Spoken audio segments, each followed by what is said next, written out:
All systems go. Clear for liftoff.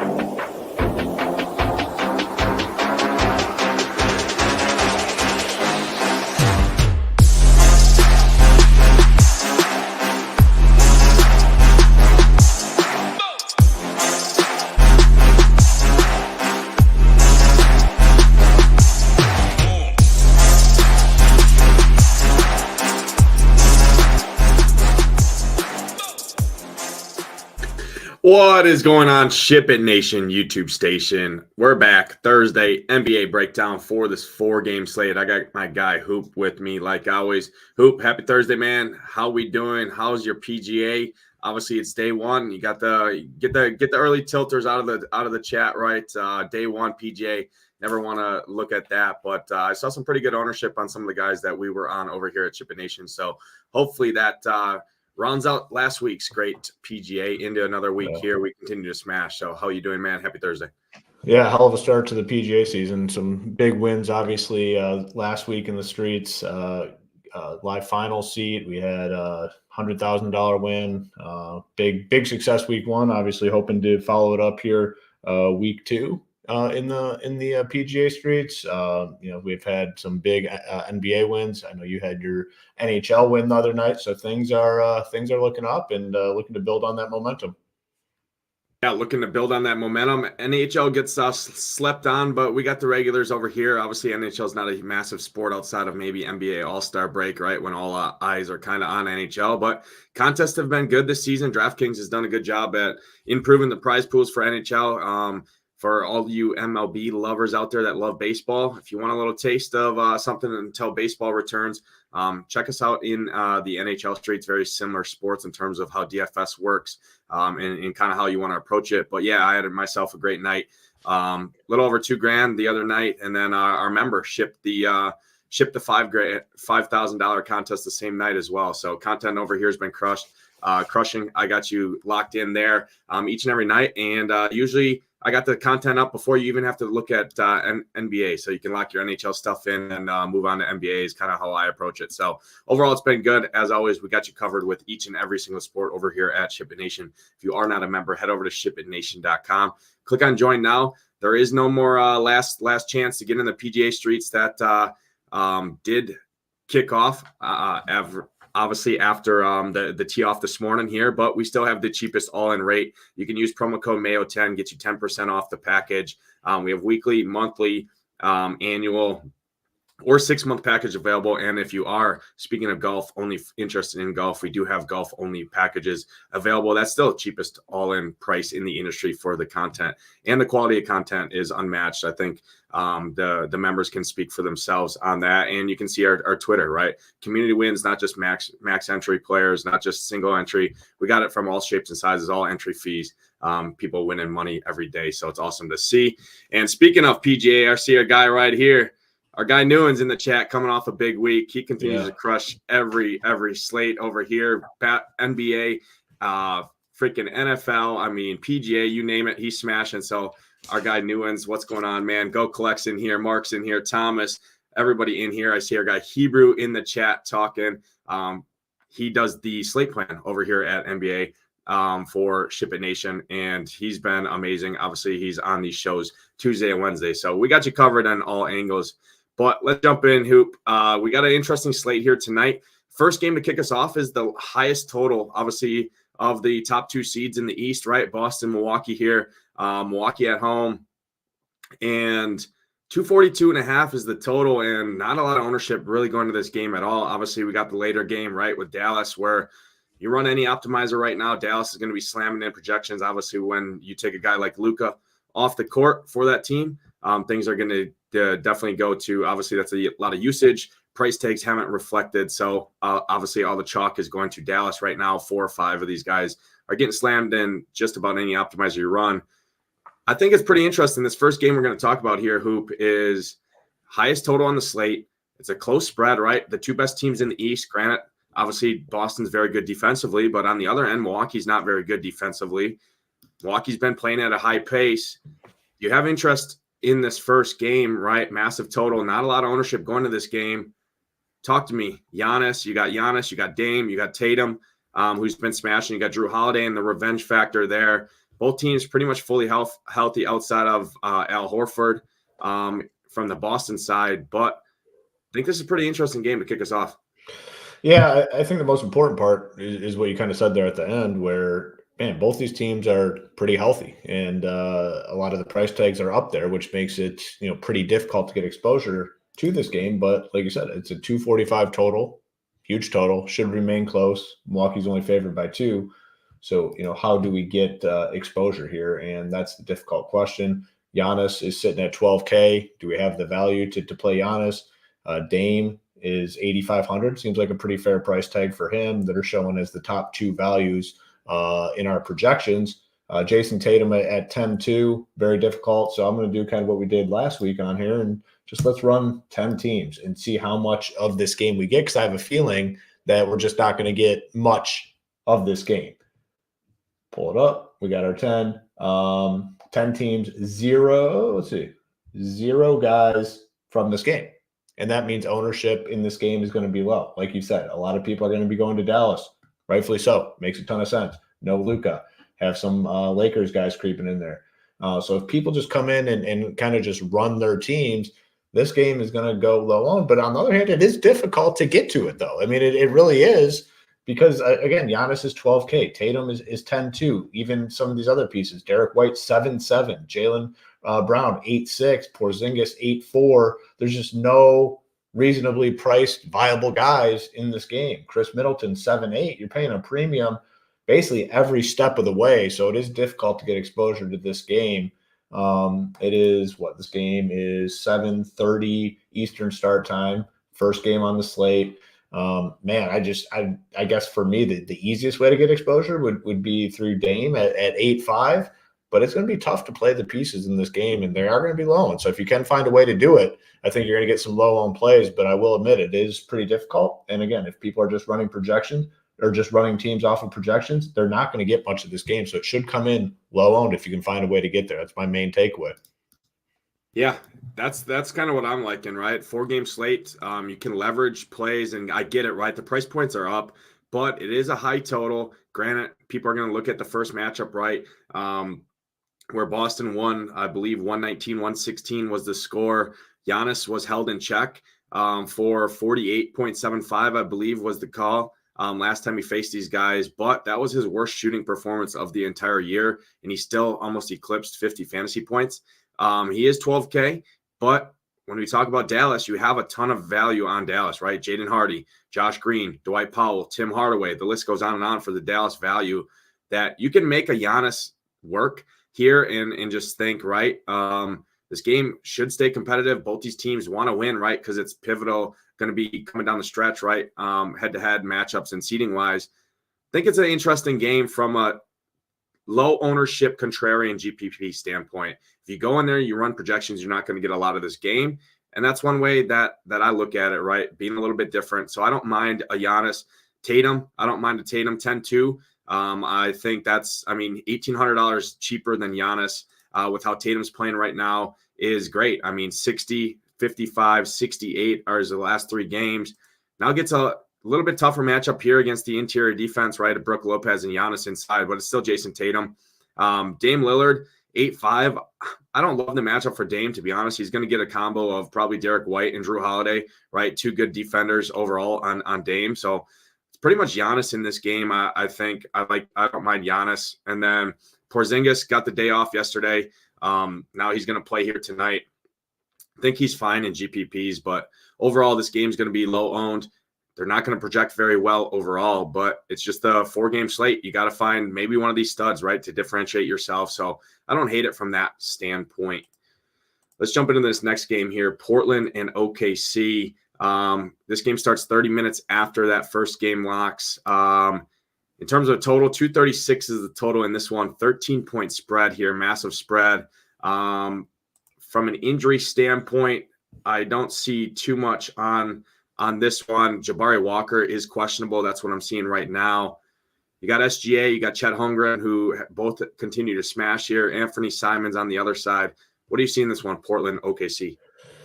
Yeah, so another big total in this game, 237, but obviously most of it on the OKC side as they're favored by 12.5. If you look at our projections over here at SHIPIT Nation, you see not a ton of guys popping as positive value. SGA 10-4, yeah, sure, you can definitely get there. You look at his recent game logs. I mean, he's probably a lock to get you at least 50. Is that enough on the slate? Yeah, definitely could be. 4-game slate. Holmgren at 7,900. I think he's a fine option. Definitely a guy that I want some exposure to.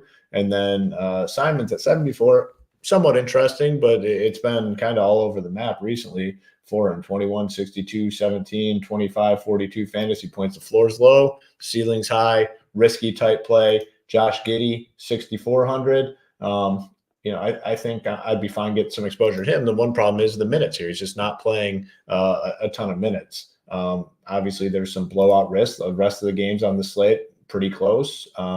It's 2-point spread in Milwaukee, 4-point in Dallas, 1 in LA. OKC 12.5-point favorites, so they're huge favorites in this game. Somewhat, likely that we see a blowout. So I'd be a little cautious with the Portland stuff. The OKC guys, I think, are fine options. I just want to kind of re-reference the 10 teams that I ran before, and look at it. There's only one guy showing up here on one team. It's SGA. Let's kind of extend this out. Let's do 20 teams. See if we start to get anything else from this game or the previous game in there. Right, it's running now. Maybe. Usually it's a lot quicker. All right, here we go. We got 10 in. Out of the 20, 15. And come on. Only wants to give us 15. All right, there's our 20. So now let's see if we get anything else coming from this game or the previous game. Previous game, Lillard showing up in just 5, so on one team. That's it. In this game, Holmgren 5, SGA 5, Sharp 5. So, I mean, again, another game where someone comes in and just runs teams based on projections. Not going to be a lot of ownership in this game. SGA showing up around 20%. Everyone else essentially at 10 or below. So it's another game that should be low owned. If somehow Portland does keep this competitive, there are guys on both sides that can get the job done. But again, it's looking like another game where we're not going to see a ton of ownership. Yeah, no, that's the reason I like these first 2 games. Granted, this game on a large slate, you likely cross off, right? Double-digit spread here, but it's only a 4-game slate. I absolutely love Chet Holmgren in this spot. I think he's one of the best center plays on the entire slate. 7-9 for him. I mean, he's been smashing 49.5 last game against Washington here. I mean, I think you could see a 50 spot here for Chet. I love the matchup. I love the spot for him. I really like that. 7-9 is an all right price point. I'm seeing 5 to 10% ownership, probably 5 to 8% ownership, somewhere in that ballpark. SGA projected to be pretty high owned. He's been very good here. Gets obviously a good matchup here against Portland. Blowout concern is a concern, right? With him being the most expensive guard on the slate, and you have to put him up against guys like Jason Tatum, right? In that first game, I don't mind if you're approaching either one of these first 2 games to grab a couple pieces, right, and hope the game stays close and approach it differently. Especially that Boston-Milwaukee game, if you're playing it, grab a couple pieces and play like the game playing to the spread, right? It plays over the total. It's a close game. Maybe you get overtime, right? And that's where those projections just can't project for overtime games or things like that. So grabbing a couple pieces from these first 2 games, I think is interesting because most teams are going to be backloaded with that New York Knicks Dallas game and then the Lakers Phoenix game. It's just how projections are going, just how the slate shapes up. So I don't mind that. One guy to pay attention to is Shaedon Sharpe. He could possibly get a spot start here and potentially take Scoot Henderson's starting spot in the lineup. Obviously, Scoot's projected to start right now, but just pay attention to that. I think if Shaedon Sharpe does draw the start here, I think at 5,400, he becomes a nice value play there. He's going to chuck the basketball, so I don't hate that. SGA, fine spend up, but pretty much my 2 favorite plays in this game is definitely Chet Holmgren by far. And then I don't mind Shaedon Sharpe, especially if he gets a start in this one. And then the Jabari Walker news is actually bigger than it seems. If he misses, you got to have interest in Duop Reith here at 5,700. Likely going to handle all the center work for the most part, and he'd be a fine option in an okay matchup here against OKC. So I think there's some interesting plays here. definitely the game that has the biggest blowout risk on the entire slate. But there's only 4 spots to go to, and definitely have some interest in this one. Yeah, I mean, it should be low owned. Again, that's the main thing. These first 2 games, I ran these teams here, and man, just nothing is popping with substantial ownership. Right, exactly. That's just standard DFS game theory, right? It's a 4-game slate. It'd be different if it was a 13-game slate, right? Or a 12-game slate where you could cross both these games out, right? There's only 4 games to choose from, and you know where everyone's teams are going. It's focused on these last 2 games that we're about to talk about. So do you think these first 2 games are definitely important, especially for tournaments tonight? And that's going to be kind of the stance that I'm taking. Get some exposure to these first 2 games and just differentiate my builds and take a chance. Is kind of how I'm going to approach it. But let's talk about the game that everybody wants to talk about here from an ownership standpoint. This entire Dallas team is going to be very, very owned. I mean, Seth Curry, Josh Green, Derek Jones, Dwight Powell, Kyrie, Hardaway, Jaden Hardy, all these guys are going to get a ton of ownership. Obviously, Kyrie at 9K flat becomes an amazing play, right? With no Luka. Kyrie already was looking like old-time Kyrie sake with Luka on the court. Now you take Luka away, Kyrie's going to get his 30, probably upper 30s minutes, basically 38 to 40 minutes probably here if this game stays competitive. Kyrie, 9K, obviously great play, but talk about this one, who obviously the most important game on the slate in terms of where everyone's going is this is where they're grabbing their value and the studs. Julius Randle going to be chalky. Kyrie Irving going to be owned. Jalen Brunson going to get some ownership. So obviously a very, very good game to target for DFS. Yeah, I mean, this is the one where there's going to be obviously the most ownership. No Luka, obviously, and the price tags in this one are just super, super low. I mean, even on the Knicks side, it's like Randall at 88, Brunson at 87. I mean, they're not in that 10K range where some of the guys from the previous game were. So you already know everyone's coming here for Dallas stuff, and that just means people are naturally going to go to the New York Knicks stuff. And this is one of those questions like how many guys, too many type situation. It's tough on the slate without much value to not come here. Like you're almost forced to come here in some capacity and look at some of these guys. You have cheap guys on the Mavericks, and we just don't have a lot of cheap guys on the slate. Jaden Hardy, 3,700. Tim Hardaway Jr., 5,300. Derek Jones Jr., 49. Dwight Powell, 42. They're just by far the best source of value on the slate. Look to the Knicks side. Randall under 9K. Brunson under 9K. They have the big time upside. Hartenstein 65. Go to the teams that we ran. This is 20 teams. Hardaway showed up on every team. Hardy showed up on every team. Kyrie showed up on 95% of teams. Dwight Powell 70%. Derek Jones Jr. 60. And even Josh Green showing up at 60% because we just don't have value on the slate. Julius Randle showing up on 95% of teams. Josh Hart is a value 20. Brunson only on 10 teams, but this is a spot where everyone's going to go. And honestly, it's just tough to avoid, even if you don't want to come here, even if you don't want to be on the Dallas quote unquote chalk. You almost have to because of the nature of the slate. If you put all these teams back in and just like sort by value to see, we just don't have cheap plays outside of this game. I mean, you're taking massive risks if you want to avoid this one. Like, where are the value plays outside of the Dallas guys on the slate? There's nothing that's popping. So I just think by necessity, you have to come here in some capacity, maybe look to build your teams a little bit differently if possible. If you are heavy on this game, those other 2 or 3 pieces should be maybe lower owned options. But I just feel like you have to be on Dallas because there's just no other cheap options on the slate. And then, Randall and Brunson, obviously, if you are heavy Dallas, you want some exposure to those guys. So I don't know. It just seems like a very tough spot to avoid on this 4-game slate.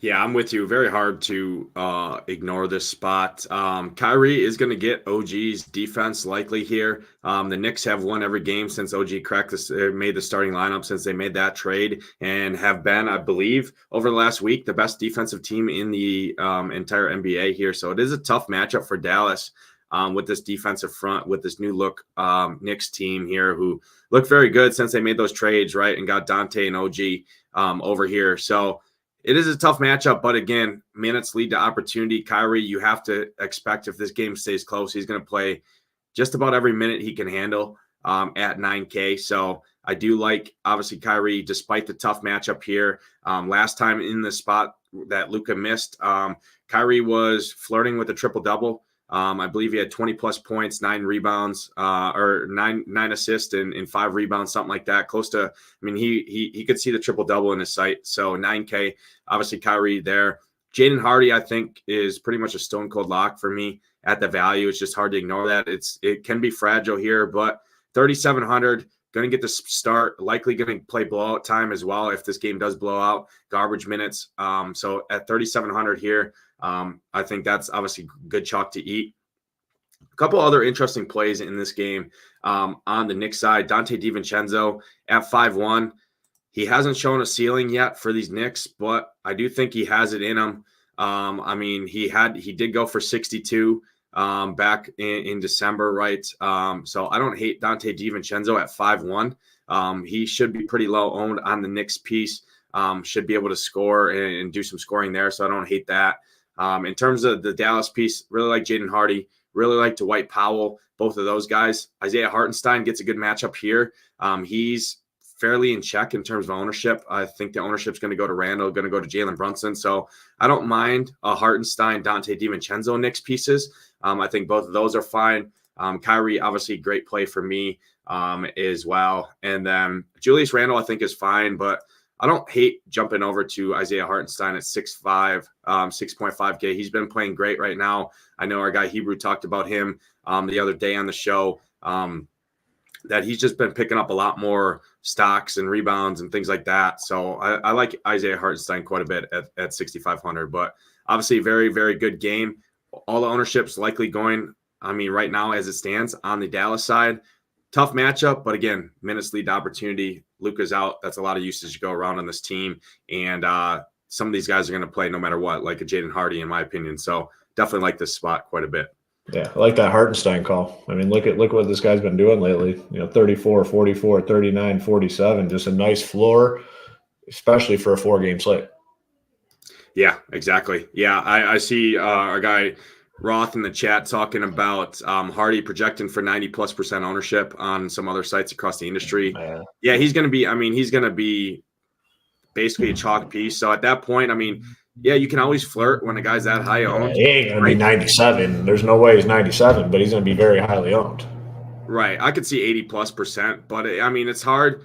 Cheap value a lot of times in NBA is value for a reason. I believe he started last week in a similar situation, went for 30 plus, or 45, excuse me. He played 32 minutes last game. Obviously, it was a different matchup right against Portland. But when he drew the start and played the minutes, I mean, you see what this kid can do. I mean, he almost had a triple-double, 9 rebounds, 9 assists, and 19 points. If Kyrie has the OG defensive assignment, right, I mean, some of these other guys are going to have to score. So Jaden Hardy, I think, is good chalk. Don't think you need to get too cute there and contemplate fading, to be honest with you. Let's talk about the last game on the slate here. Phoenix and the Lakers. 238 total, 1-point spread in this one. I think it's a pretty good game. Obviously, you got Anthony Davis, LeBron, both coming questionable like they do every single game. But basically, that I look at it as a probable tag just because they come in with that same designation every game. Cam Reddish is also questionable. Not a ton of ownership going to this game. It is a pretty decent total, pretty decent or pretty close spread, obviously. A lot of these guys are basically fully healthy, though. Do you have any interest in this late night hammer that starts an hour and a half after that New Year Knicks Dallas game? I'd like to get some exposure here. 238 total. Lakers favored by 1. Again, you just kind of run into the same sort of issue. It's somewhat hard to get to these price tags. You're going to have to play the Dallas cheapies to get to AD, LeBron, Durant. Booker plays like that. I think Beal is interesting at 7,000 flat. I mean, playing a lot of minutes, which is nice. And the last couple games haven't been good, but I think this is a really good spot for him. A lot of people maybe go more stars than Scrubsy if possible, but Beal at 7K I think is a very interesting option. Nurkic is another not cheap but mid-range option at 68. Reeves as well. On those 20 teams that we ran, you see Anthony Davis showed up in like 40 of them. LeBron 35, Christian Wood 30, Beal got in at 15. So, it looks like our projections kind of like getting exposure to these Lakers guys a little bit. And yeah, I mean, you want some here for sure. Booker at 8,900 stands out as a good play. But again, this game is going to get way more ownership than these first two games. The first two games on the slate that we talked about. It's just a challenging slate. Just based on the fact that there's just not much value at all. And the value that is there, everyone's going to go to just because of necessity. And there's just not much. So it does make it difficult to get to these higher end plays. AD and LeBron are labeled as questionable. I fully expect them to play. But yeah, I mean, definitely want some exposure here on the Lakers side. I think it's got to be the big dogs. On the Phoenix side, I think you can get away with going with like Beal or Nurkic as your guys.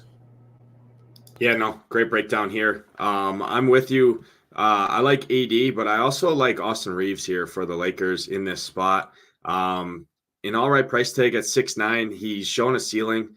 Don't think a lot of ownership goes his way. He's not projecting the greatest, but I mean, he's showing 50-point upside, 40, mid 40s. I think you could do that here in this matchup a little bit cheaper if you can't get up to AD or LeBron.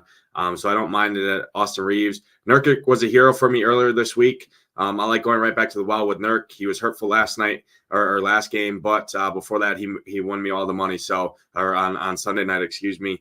I like going right back to Nurk here in this spot. So Nurkic, Reeves, AD for me are kind of the main plays. Obviously, you can always play Devin Booker as a contrarian spend up option. It's just tough with KD back, right? And those price points. I mean, KD's 9,600, Booker's 8,900.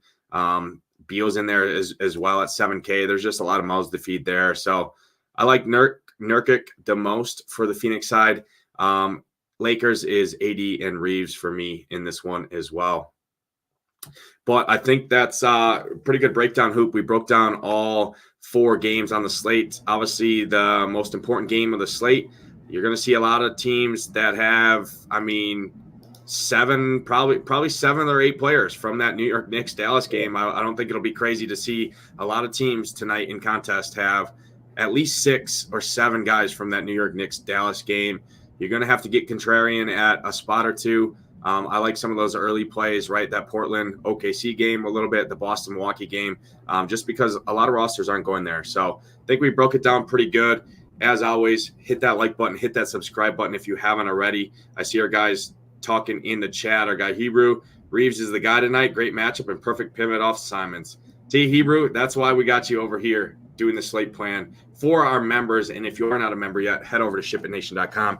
Click on join now. You can get more of that good content from our guy Hebrew, as well as our slate plan, our core plays, our ceiling rankings, our projections for every single sport, including NHL, NFL, which we got the playoffs coming up. We got full weekend and a Monday, right, of NFL happening. I think we got UFC back as well. All sports going on right now, Hoop, and we got you covered for each and every single one of them with some of the best talent and best team, in my opinion, in the entire industry, and the best bang for your buck for what you get. So head over to shipitnation.com, click on join now. That's going to do it for this Thursday edition of the NBA show here, brought to you by shipitnation.com. Good luck tonight in your contest. Hope to see those Ship It Nation logos at the top. For Hoop, I'm Nadesify. Let's ship it.